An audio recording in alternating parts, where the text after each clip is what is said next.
Bismillahirrahmanirrahim. Assalamualaikum warahmatullahi wabarakatuh. Selamat siang Bu Hartati dan teman-teman semuanya. Kami dari kelompok 1 akan mempresentasikan sistem saraf. Sebelumnya, perkenalkan nama saya Adelia Permatasari. Perkenalkan, nama saya Alvin Mahendra. Perkenalkan, nama saya Alia Putri Absari. Saya Anirlanda Azirul Kurniawati. Saya Anissa Zindagi. Ya, pada pertemuan kali ini kami akan membahas sistem saraf. Tentang pengertian sistem saraf, apa itu sistem saraf, fungsi keseluruhan dari sistem saraf, kemudian sistem saraf dibagi menjadi dua, yaitu sistem saraf tepi dan sistem saraf pusat, yang nantinya kita juga akan membahas tentang organ penyusunnya, fungsi organ penyusun, dan penyakit pada organ penyusun tersebut. Dan yang terakhir, kita membahas penyakit pada sistem saraf. Pengertian, apa itu sistem saraf?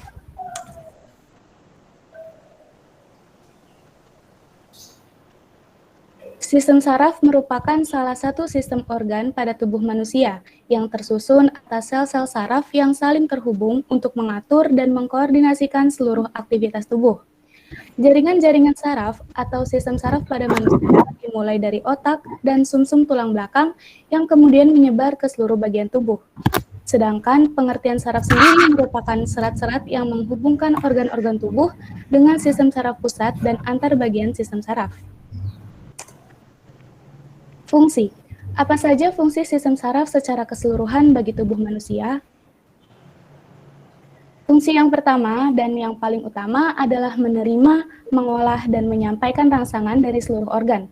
Rangsangannya bisa berupa sentuhan, suhu, temperatur udara, dan lain-lain.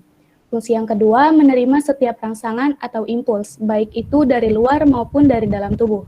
Fungsi yang ketiga, memberikan tanggapan atau reaksi tubuh terhadap rangsangan yang sudah diproses oleh sistem saraf pusat.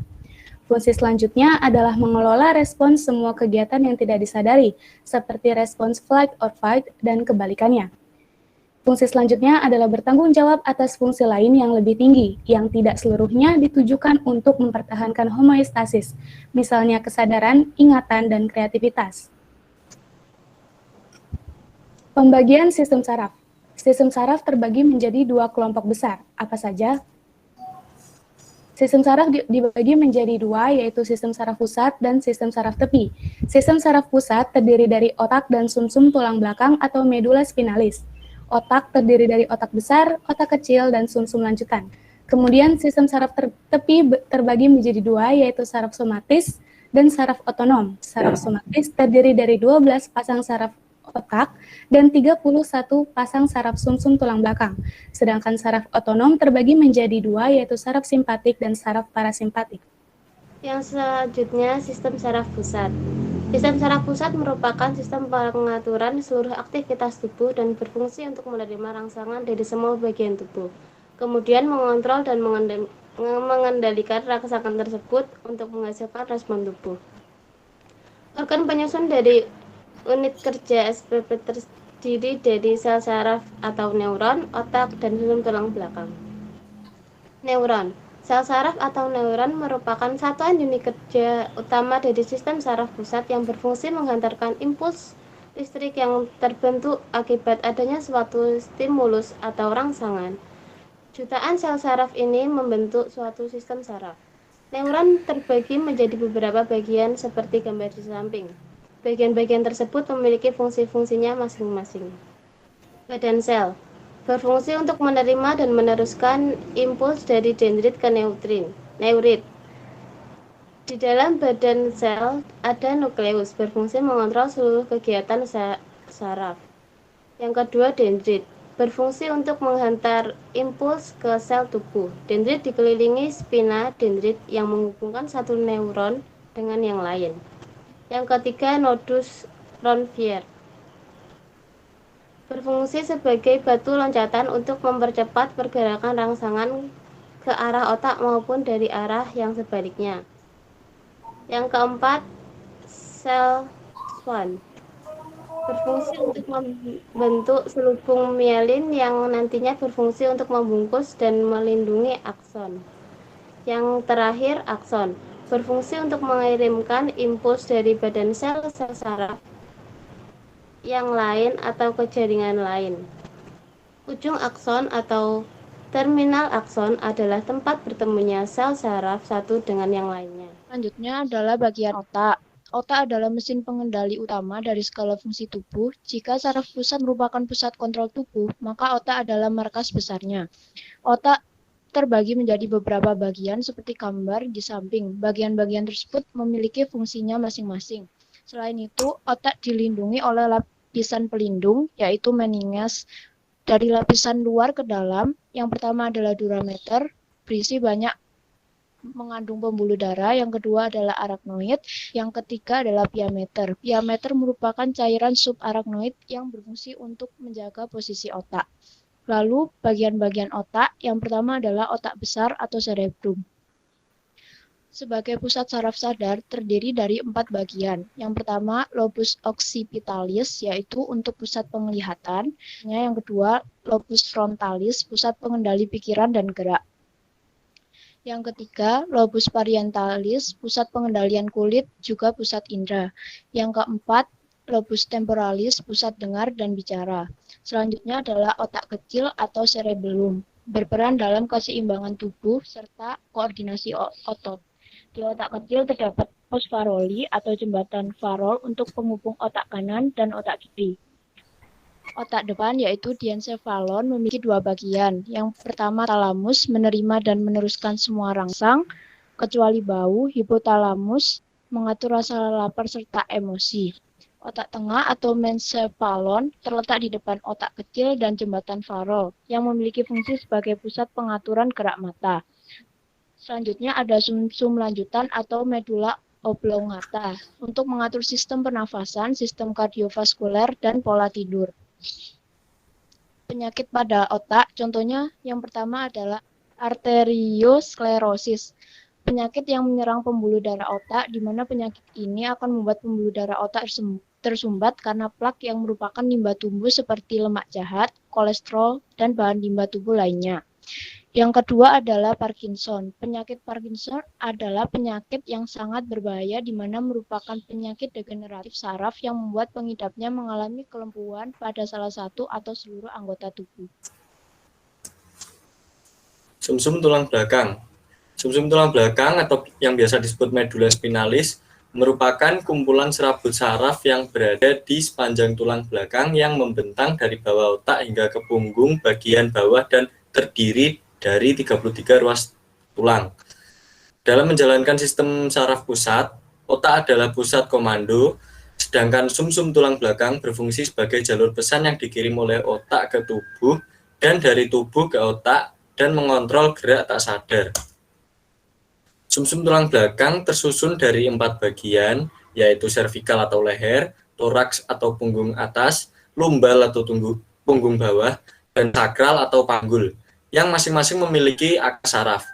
Apabila sumsum tulang belakang dipotong horizontal, ada bagian di dalamnya yang memiliki fungsi sebagai berikut. Yang pertama, gray matter atau bagian abu-abu. Bagian gelap berwarna abu-abu memiliki bentuk seperti kupu-kupu, terdiri dari badan sel saraf, sel glial, dan 4 sayap atau tanduk. 2 tanduk di depan atau tanduk anterior atau ventral memiliki neuron motorik yang membawa informasi dari otak dan sumsum tulang belakang ke otot tubuh untuk merangsang pergerakan. 2 tanduk di belakang atau tanduk posterior atau dorsal membawa informasi sensorik seperti sentuhan atau rasa sakit dari tubuh kembali ke medula spinalis dan otak. Yang kedua ada white matter atau bagian putih. Bagian berwarna putih yang membungkus gray matter dan berisi akson yang memungkinkan semua bagian sumsum tulang belakang berkomunikasi dengan baik. Akson tersebut bergerak 2 arah, yaitu akson naik yang membawa sinyal dari tubuh ke otak dan juga akson turun yang mengirimkan sinyal dari otak ke neuron lain di tubuh. Dipisahkan pula menjadi beberapa kolom, yaitu kolom posterior, kolom anterior, dan kolom lateral. Penyakit pada sumsum tulang belakang, yaitu yang pertama cedera tulang belakang, adalah kerusakan dari bagian manapun dari medula spinalis atau saraf di ujung kanal tulang belakang. Efeknya menimbulkan perubahan permanen pada sensasi, kekuatan, dan fungsi tubuh lainnya.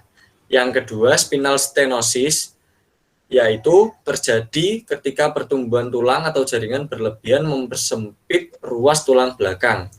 Efeknya menimbulkan gejala terkait sistem saraf, seperti mati rasa hingga kelumpuhan. Selanjutnya yaitu sistem saraf tepi atau SST.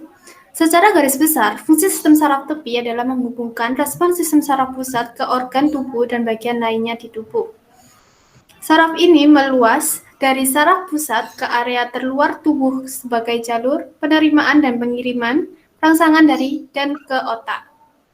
Sistem saraf tepi bekerja dua arah, yaitu melalui saraf sensorik dan saraf motorik.